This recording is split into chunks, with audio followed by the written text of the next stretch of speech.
Good morning. So I'm going to talk about dog body language. In this video, you'll see a whole wide of body signals from the dog to the humans. This is a dog I worked this last weekend for a rescue. It must be the theme of the week or the weekend. I always joke with other trainers, like I always go through themes. But I have had several calls and actually a couple messages about dog body and language, and it all falls back on the tail. And I know I already made a post about this. If your dog's tail is wagging, it does not always mean your dog is happy or comfortable. All right, we have to look at the whole picture, and I think it was such a disservice whoever came up with that. I mean, it was one of the first things I learned as a kid. It was like, oh, if the tail's wagging, the dog's happy.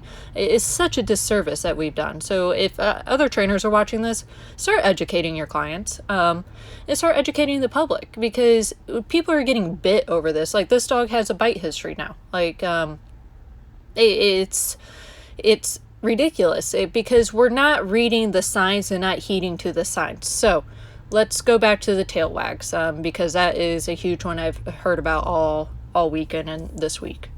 If a dog's tail is wagging, it can mean the dog's over a threshold. It can mean your dog is gonna bite and feeling threatened. It can mean that your dog is happy. It can mean that your dog is excited. It can mean a whole different thing. So we're gonna look at the position of the tail, right? So if the tail's like arched over his back, the dog is not overly comfortable, right? Not in a calm state of mind. If the dog's neutral, that's more of a calm state of mind. If it's tucked, obviously the dog is scared. And yes, the tail can wag if the tail is tucked. Now let's talk about the quickness of the wag. So a quick wag is usually your dog's over threshold, right? It's like that flag, like your dog's over threshold, so back off. And is not comfortable. It's same for like when it's tucked, you'll see it too. It's like really quick. If it's a slow, kind of happy, long wag, then your dog's comfortable, is happy, right? And let's add the body into there. So if your dog's body is tense and the whole body is not moving when they're wagging their tail, that dog is not comfortable. Give it space.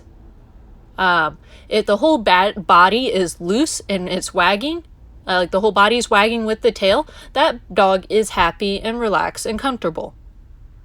All right. I'm not going to go into too much detail because I want to post this on Instagram and I only get a minute. So I hope that clears things up. And if you guys have questions, reach out to a trainer.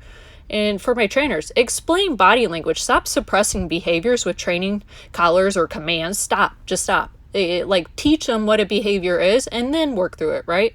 That's all I have to say, because I kind of dealt with a couple bite cases this last weekend, and it all stems to us not just understanding what the dog is saying. So let's do a good deed for our dogs. Let's start trying to learn their language versus making them learn ours. All right, bye.